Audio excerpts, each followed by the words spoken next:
Gentlemen, Greenway's been. start on I mean, to wait from one side, isn't it? tonight's finance meeting on the 25th July, 5:30. You're willing to shift with sync, then? Just a reminder, this meeting will have to be finished by 7 o'clock. There's another meeting commencing at 7 o'clock this evening. So this meeting is being recorded and we upload it to the Bill of Town Council YouTube page. The aim is that decisions made shall be transparent and in the public domain, which will involve more of the community and local democracy. By being in the council chamber, you're consenting to be recorded and for your images to be added to YouTube. The images and sound will be used for training purposes. Any views expressed by the speaker are their own and not necessarily reflected by the Bill of Town Council. Please use the guidelines of recording and public meetings policy if you need more information. Okay. It starts at number 26. Apologies, please. Councillors Harper, Jones, Brady, Hawley. Okay. Number 27. Is that it? Yeah, I think it's 14. 14 in total on this committee. On the finances, maximum of 14. Number 27, declarations of interest, disclosable pecuniary interests, and any other interests. Everybody knows actually it's not a pecuniary interest, but I'm one of the organisers of the car show. Yeah, just before we get into it, I'm a bit disappointed. Apparently, you'd had a finance briefing, and I wasn't invited as vice chair. Can you ensure that when you have briefings in the future that I will be invited? Yeah, it wasn't a finance briefing as such. It just went through the agenda. Yeah. That's finance briefing. But okay. Yeah, I'm just, it's a matter of courtesy. I think. Yeah, sorry about that. Yeah. I presumed you were still away, to be fair. No, I've presumed. seen you in the ice about the same day, I think. No problem. Yeah. Invite you in the future, no problem at all. Yeah. Okay. For 28. Further the minutes of the Finance and Strategy Management Committee meeting held on the 27th of June. Approved at Town Council. Sign those as a copy. All in favour? Okay. Number 29. Strategic direction. Initial feedback from the meeting on the 18th of July in relationship to projects for the period of 22 to 27. The reason it's 22 to 27, that takes up to the next elections. It's a big document that we went through, and it's the work over the next 4 years that we'd like to achieve.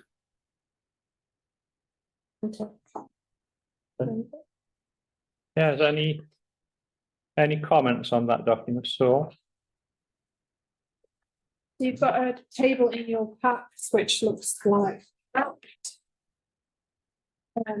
So as the individuals who attended that session, we looked at the business plan that had been created previously and pulled out some of the key priorities from that document in terms of the pillars that underpin our work, and then try to make sure that we've got all of the projects that we discussed in previous committees in those kind of pillars. So they are that we'll provide efficient and responsive services, growth and development of community spaces, excellent governance, and appropriate and meaningful community engagement. So our projects that have been identified fit within those 4 pillars. So hopefully you'll have had a chance to review those projects, and hopefully you haven't got any others because there's quite a lot in there. And if you're happy with those as they are, then we'll start to draw up a strategic document over the summer months. Move it, Chair. Any other comments from the floor? Yes, Councillor Jackson. I mean, just to say, it's ambitious. It really, there's a heck of a lot of work there. There's a heck of a lot of things to do. I think what we all need, or what we all want to see, is we've done that. yeah, we've done that, and yeah, we've done that, and go down those lists. And if we look at this, say, in a year's time or 2 years' time, say, right, we haven't progressed this, what is the reason why? What's the stumbling block? What's the roadblock? And what's stopping us actually achieving it? So, and I think, you know, it's obviously a live document, and we can keep going back to it and say, we need to, you know, whatever it is, either it needs more money throwing at it, or whatever the reasons might be, to actually achieve, you know, the ambitions of the town council. It's a very ambitious programme, and I'm really pleased to see. Thank you. Councillor Yates. Yes, just looking basically items on sections 2 and section 3. We need to restart the environment working group, climate change stroke environment working group, because a lot of them fit in there. And I think, to be honest, they now are going to become shared policies with Staffordshire Moorlands. So we should be able to get a lot of those ticked off and gone through. I also think, because that's some of the relatively small financial projects, which, if we can use our plethora of voluntary groups to apply for the climate change funds which are available at Staffordshire Moorlands, we could probably use that to actually fund these and get them through. And that would have the other benefits of not just providing the money, but ensuring that there's community engagement. Because I think that's a way that, you know, community groups can take all of these and put them forward, which gives them more sustainability. Okay. Okay then, all in favour of that then? Go for carry on. All right, thank you very much. Number 30, sorry. Bank matters. Approve the bank reconciliation for April and May 2023 and all accounts attached. Anything anybody wants to highlight or are we all in favour?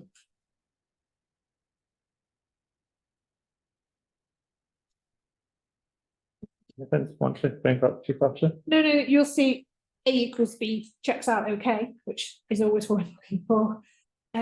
You haven't had June yet, so the June is the end of the first quarter. They were just triple checking that before we put in our VAT claim the first quarter. So you'll get that when we meet in September. So you'll get June, July, and hopefully August when we meet in September. Councillor Yates? Just keep an eye on utilities, energy costs and things. Looking at the visitor sector, the budget was 1,500, the actuals 2,584. Could you just please confirm as what period that start and finish was? I'm most interested in establishing the baseline of those costs, because obviously, you know, utility bills are what utility bills are at the moment, but that effectively gives us a payback calculation if we're ever to you know, drive forward some of the investments in renewables, which we've been talking about down there. Thanks for that. I mean, it's the winter nights approach. Quite frightening, the energy bills are in this bills. So that was during the summer months when heating won't be included, really. Okay, all in favour of accepting that last part of it? Thank you. And moving on to B, that. Still a question to be answered though. The period. And I think you were on B, so we were on reconciliation We're on- for A. I think Right, we're moving on to B now. Period at the top of that is to date, basically, so it's April and May. okay, yeah. 30B. B is an update on receipts and payments to date attached.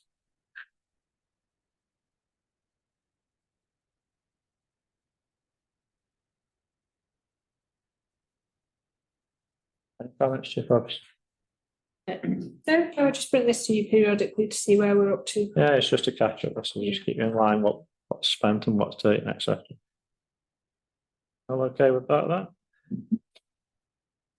C, verbal update on the application for Unity Bank. The Unity Bank, something aimed at town and district councils, and we're aiming for 3 signatures. An update, please, Chief Officer.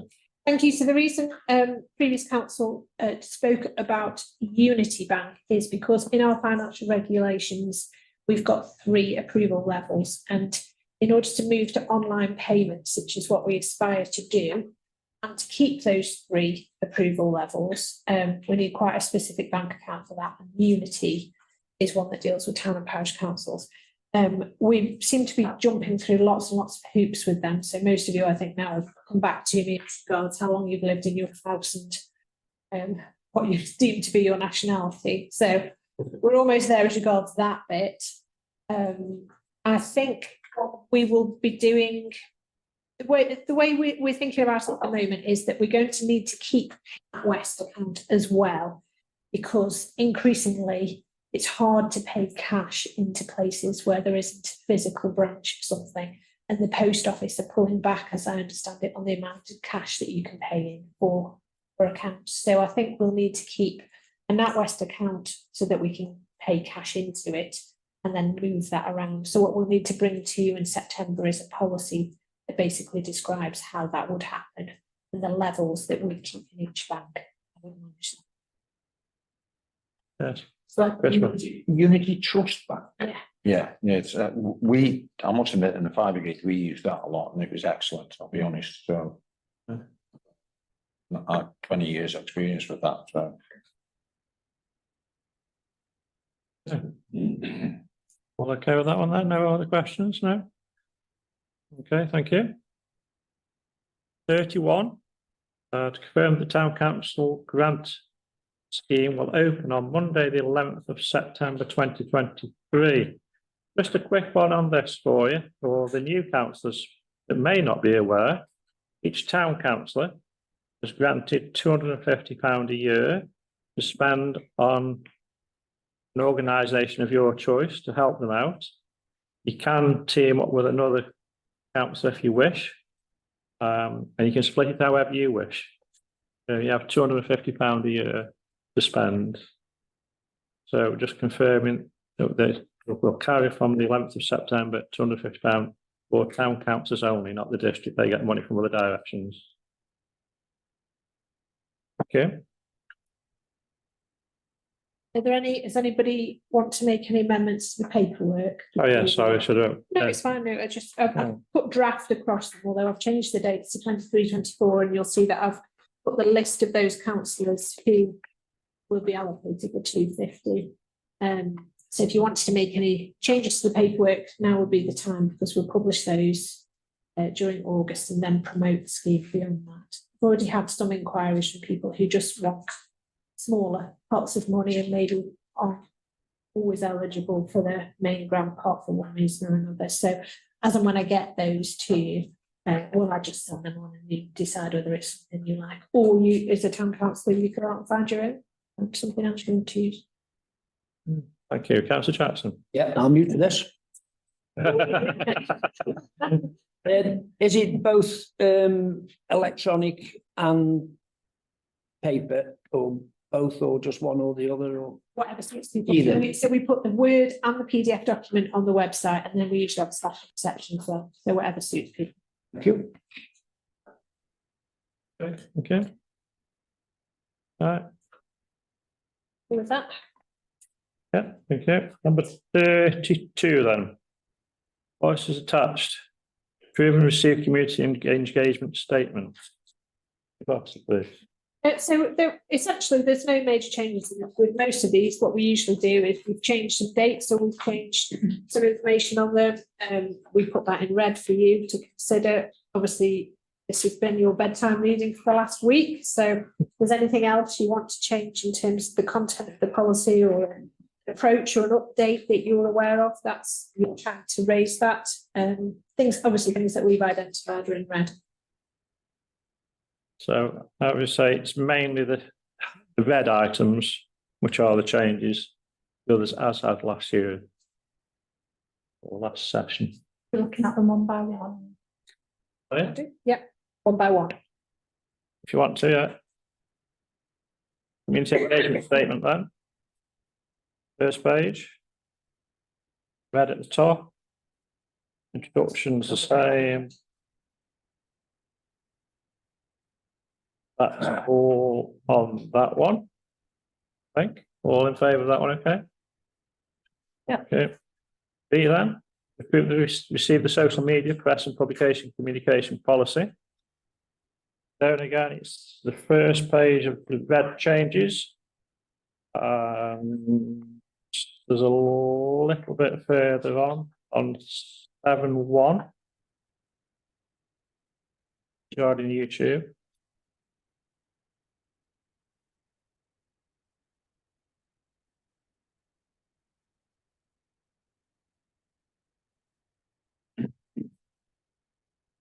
That's it, isn't it?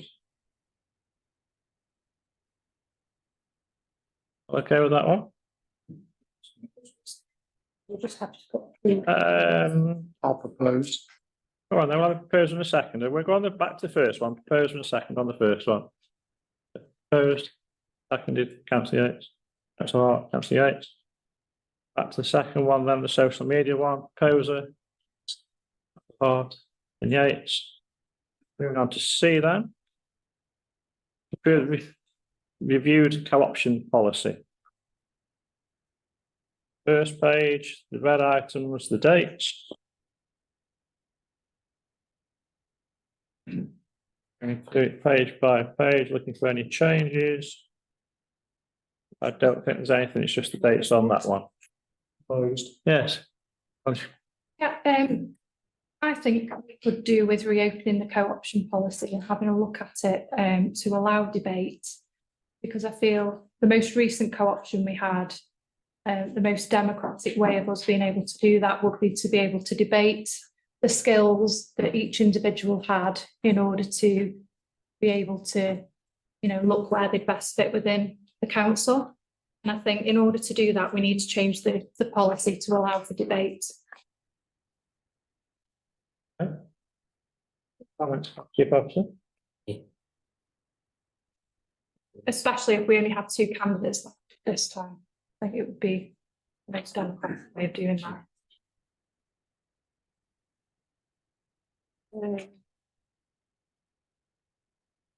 Absolutely happy with that. I think you'll probably need to amend then the section that asks the attorney submit 100 words.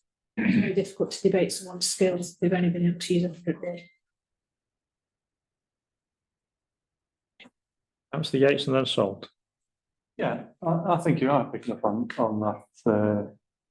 I wonder whether we could allow a 5-minute presentation, which is effectively the sort of standard rule of thumb within district, certainly county, to get appointed for us. I think 5 minutes gives reasonable time without extending the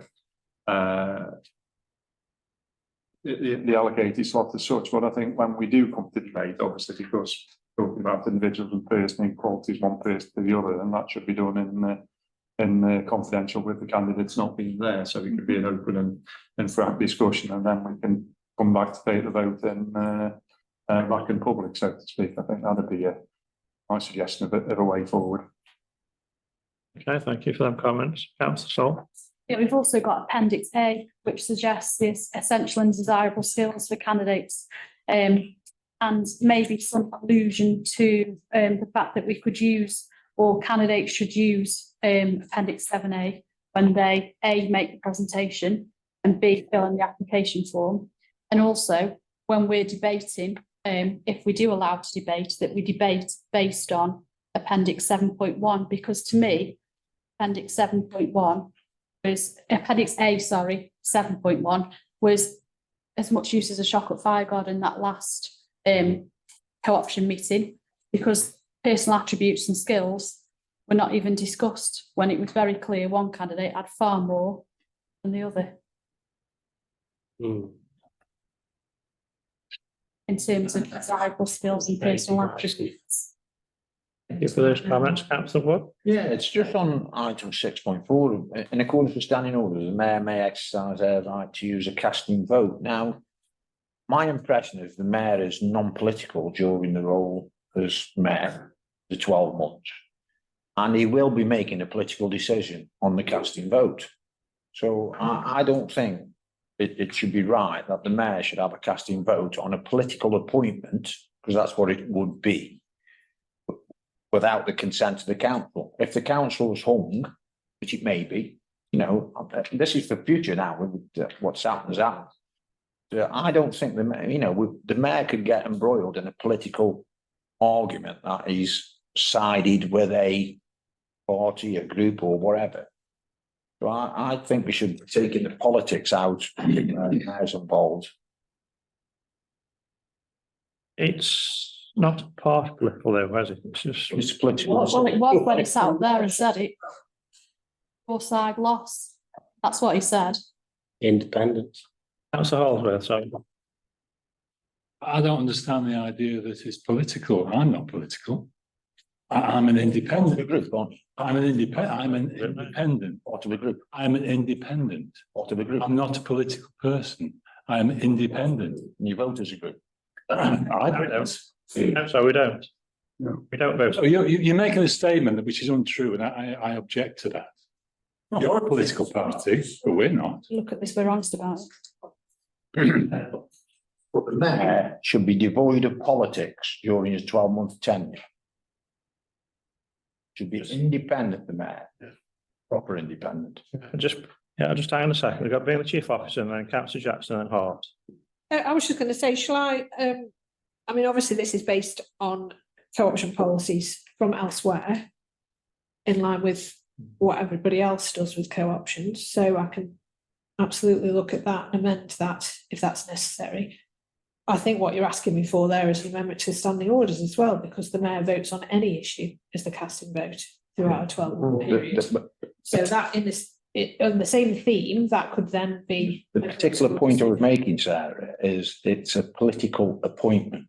It's No. whether, well, it is, you're in politics, whether you like it or not, you're in politics. It's a political appointment, whether it be an independent, Lib Dem, Labour, whatever, it's a political appointment.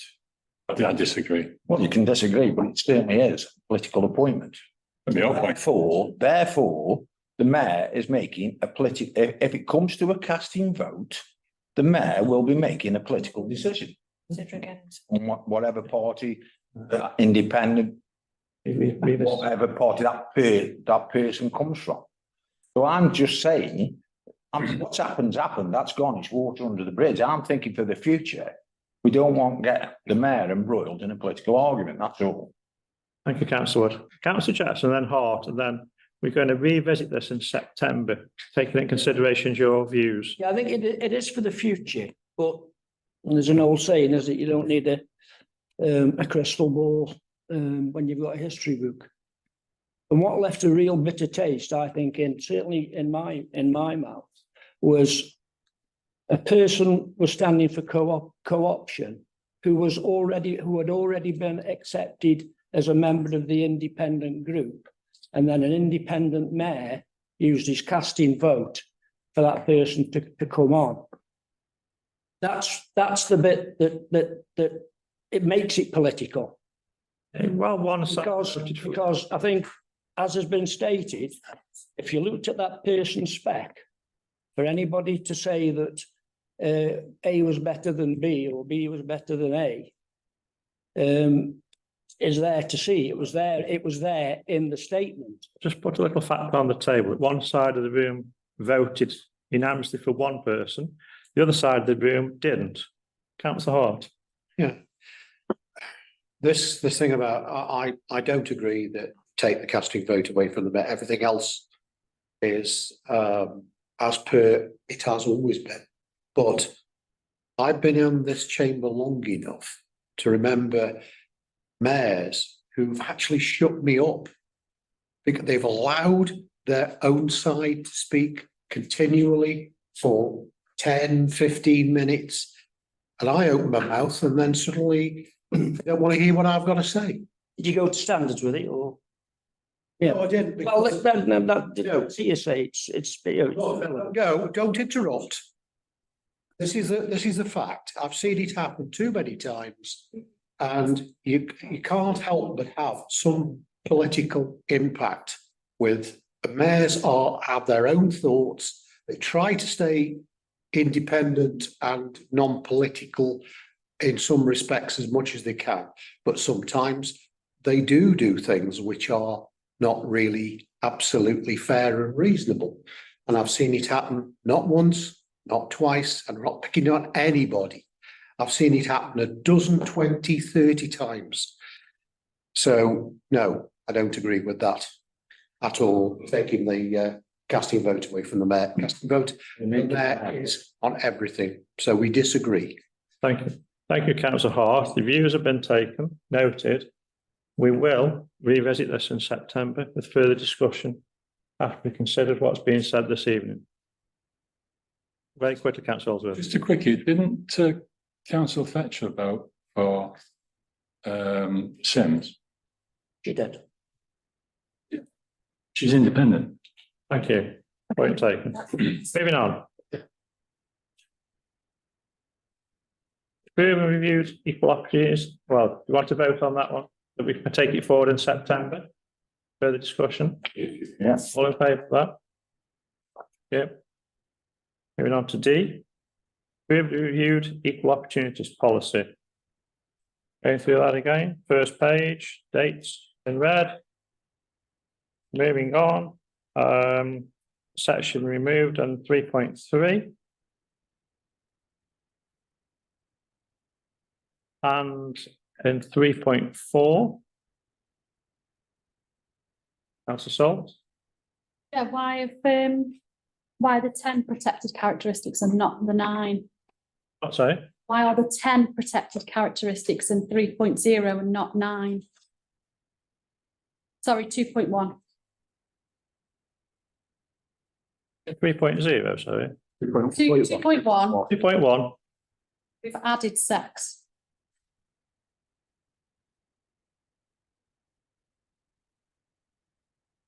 There are 9 protected characters. I suppose.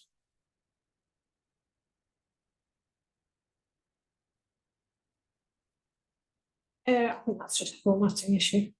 Okay. So we'll take out the one that's not relevant. Point taken.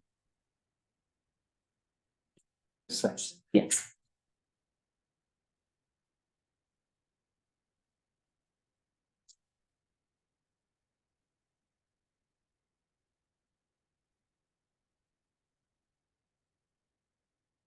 Just, Councillor Alder. isn't that just a standard thing on any form you fill in?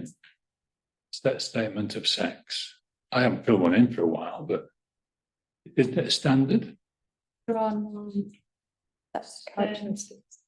Just for information, the one Okay. that Smith. should be there It's gender. is gender. All the rest are correct. Okay. Then gender. Sex Noted. stays, sex stays in and gender comes out.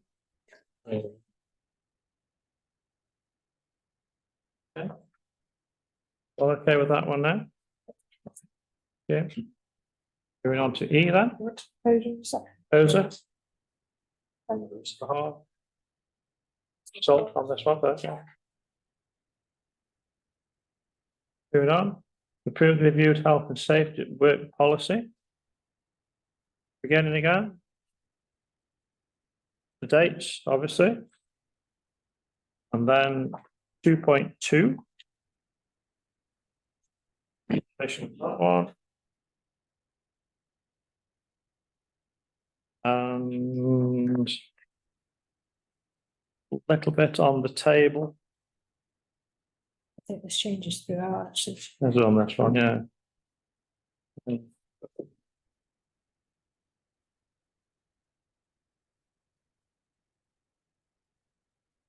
On virtually every page, there's a red section for your authorization to accept. That's assault. Yeah, my issue is particularly with reference to manual handling, this policy just covers employees, it doesn't, and we have this conversation all the time, and I can't remember it for the life of me what we decided, but there are lots of councillors in the room that hump around stuff for various events, and I don't think they'll be manual handling trained by the town council, but maybe they ought to be, or you don't ask them to do the work, who covers them when they're humping the stuff around on behalf of the town council. Any training?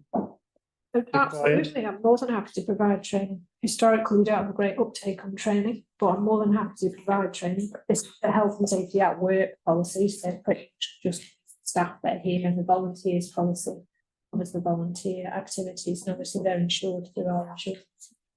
Where do I'm we more than happy put to them? provide that. Would we be classed as a volunteer? I mean, I rarely lift barriers, but there's lots of people in the room that do. Would they be classed as a volunteer when they're doing that on events like Christmas lights, or would they be classed as? Yeah, I would say, so, yeah. So maybe that if anyone's volunteering, particularly doing that type of work, then they should undergo the training, shouldn't they really? Because I think if you're working on behalf of Rotary, you're covered by Rotary, aren't you? Because you're part of that organisation. But if you're doing it on behalf of town council as a volunteer, and you're not part of a wider organisation, you should be doing the training, really, shouldn't you? Well, you're insured as part of the town council work. Yeah. I suppose if the town council says that it's offered training, I assume offering training doesn't necessarily mean people have to take it up and therefore you've covered yourself. If there was a document that proved that you've offered councillors the training. Councillor Yates and then Smith. Yeah, I think Councillor Talk is a very valid point, to be honest, because I'm sure as an insurance company, if somebody did injure themselves through incorrect manual handling, the first thing they'd want to do is check training records. Perfectly honest, so I think that is a very valid point, and I think as town councillors, we certainly come in the category of as volunteers and covered by that insurance if it's a recognised town council event. So yeah, I think that's something which we should certainly offer. Then it's up to councils. I know some councils don't particularly do that kind of thing, which is fair enough. But I would implore and encourage councils to get involved with that kind of exercise to actually come and do the training and have it recorded as a training record.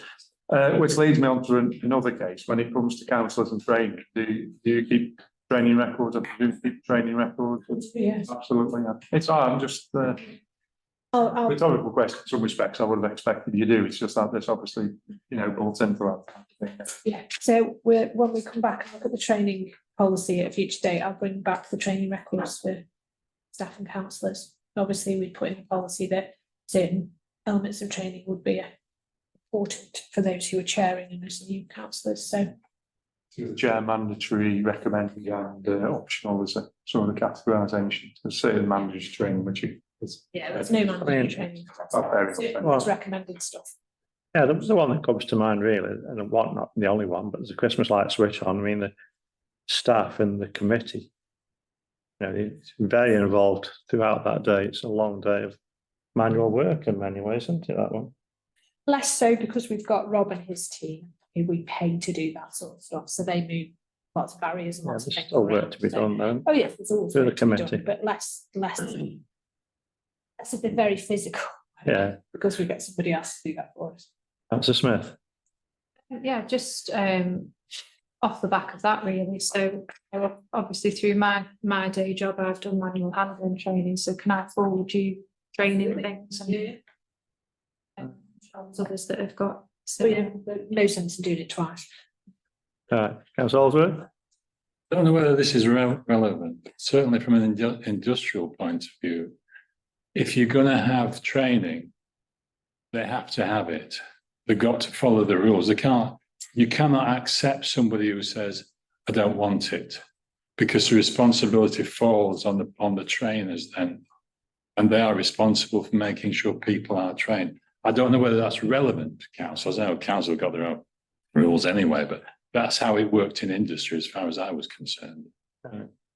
As far as I'm concerned, the team here carry out a whole series of training activities throughout the year, and that's so that's important for the staff to do. So they all do training on manual handling. Yeah, but I'm meaning for individual As council. regards councillor training, that's the issue we have really, that actually we can't make training mandatory because actually it's not enforceable. So I can't say that that's a code of conduct issue if the training hasn't been completed because there's no enforcement.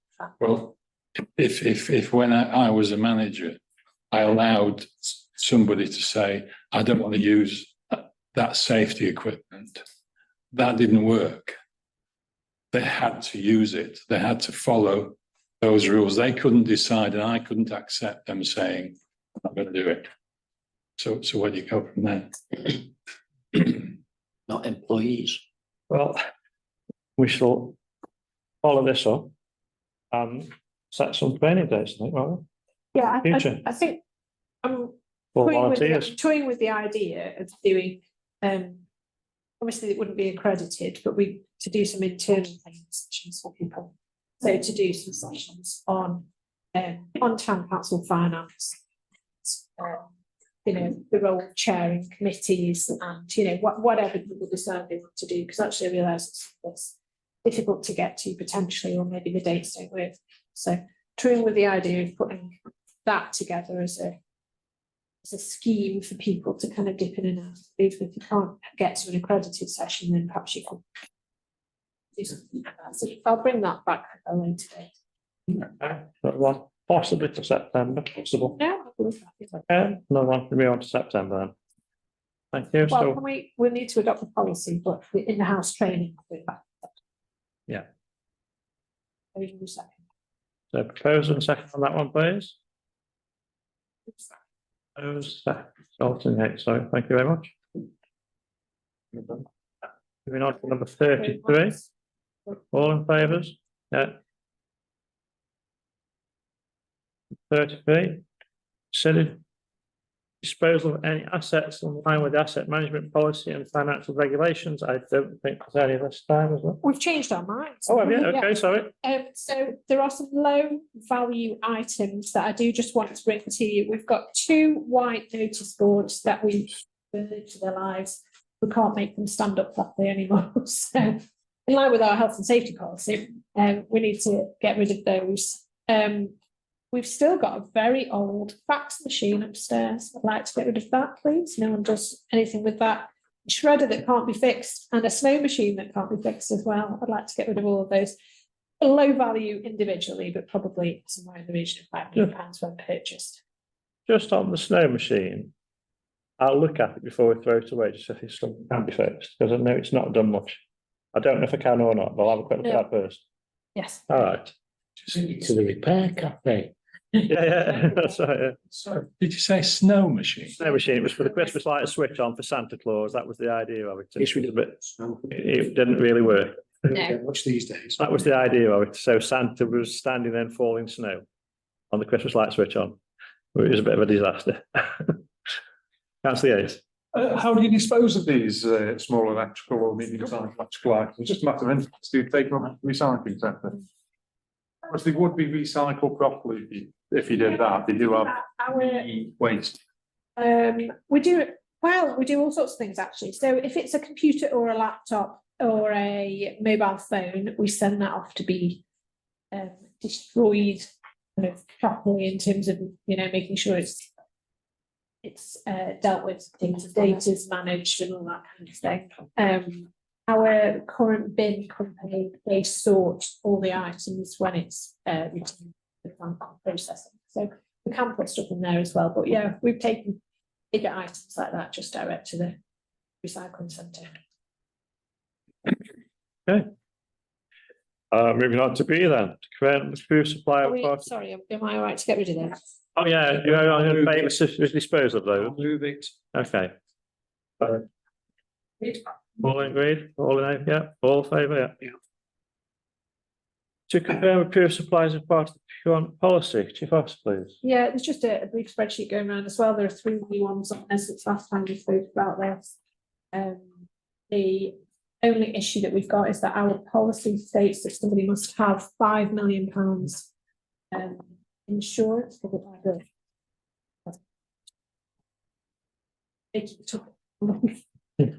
you'll see the middle provided there. He's a sole trader and he's only got £2 million insurance cover. I don't know what your view on that is, but we ask him to do quite low value projects anyway, like fix a leaky tap and that kind of stuff he doesn't do. Project doesn't work on the boilers as you plan, doesn't work on the boilers, you do kind of high value work as it were. He's got a good reputation with us. He's been used by us and before with the district council as well, so his good reputation. Obviously to accept him onto the approved suppliers list would mean a slight deviation from our policy on that. They've on board something like that to you before, so I don't know what your view is on that, or if there's some sort of risk mitigation that you'd like us to do there. Thank you, councillor Yates.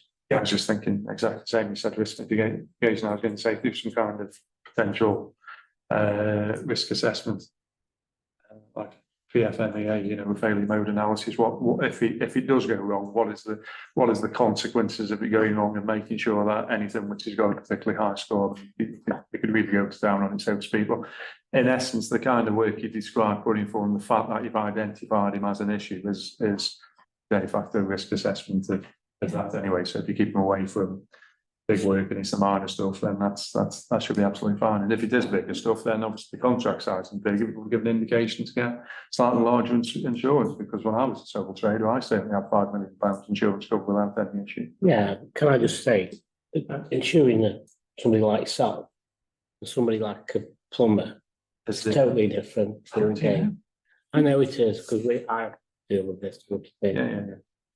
You know. That's happens, yeah. So we're okay, councillor Jackson, sorry. Well, I'll just, well, There's until someone goes wrong. exactly, yes. So I would possibly ask him to increase it. And the costs, I don't know what they are. Plumbing insurance costs are different than anything else, because leave a tap on in the 4th floor, you know, over a week, cause a lot of damage. I would possibly ask him to look to increasing it. I'm not sure in this industry, but in other industries, it's not a massive amount of premium difference anyway between. I don't think there would be. No. Councillor Jackson. I was going to say exactly the same thing. I don't think there's a massive difference in premium between 2 and no, I don't. Million. And I mean, you know, if the work he does for us is valued by him, then I think it's quite reasonable to say, well, this is our policy. But I mean, if it was thousands of pounds, then they say, well, you know, fair enough, stick with what you've got. But I'm suspected it's probably maybe a lot. I would thought. No. So I ask him to inquire. I think To 5 if we can. Yeah. Thank you, councillor Hart. Yeah, there is the added prospect that if he does do that and increases his insurance cover, that he can then say, you know, he's approved by Biddle Town Council, he's on the Biddle Town Council list. Doesn't that give him some kudos that he's able to do that? So there is an advantage there that, you know, he's an approved contractor. Yeah, Swings and roundabouts. What's the solution if he chooses not to? We've got a policy that says 5,000. Is the solution what Nigel suggested of doing that additional risk assessment, or should we not have him as an approved contractor? Because if it's against the policy, essentially he shouldn't be a contractor, should he? So let's hope he does up it to 5 million. But if he doesn't, what's the solution to that? What are we agreeing tonight? I'll try to get up to 5. the honest I'd be, if I was at a contractor who we are asked to have certain level of cover on some projects, and we have to apply, we have to agree to it. Yes, we can't proceed. So I tend to agree with Jill that if he doesn't, it's a bit problematical, because the council would have made a reasoning as to why it's 5 million and not 2 million. In my opinion. So we shall put that forward. He needs to up it to 5 million. Other than that, are we okay with the approved contractors list? Tell them All in favour? inflation's been going up, so Sorry? inflation's been going through the roof. Yeah. All in favour? Who Okay. are you proposing second? Yeah, we need a proposal for second, sorry. Proposed, councillor Harkin, Yates, second. Thank you. Thank you. Right. So that concludes the public section of this meeting. No members of the public here at the moment, but I'm afraid we'll have to you lose the YouTube at this point and go into confidential. Thank you.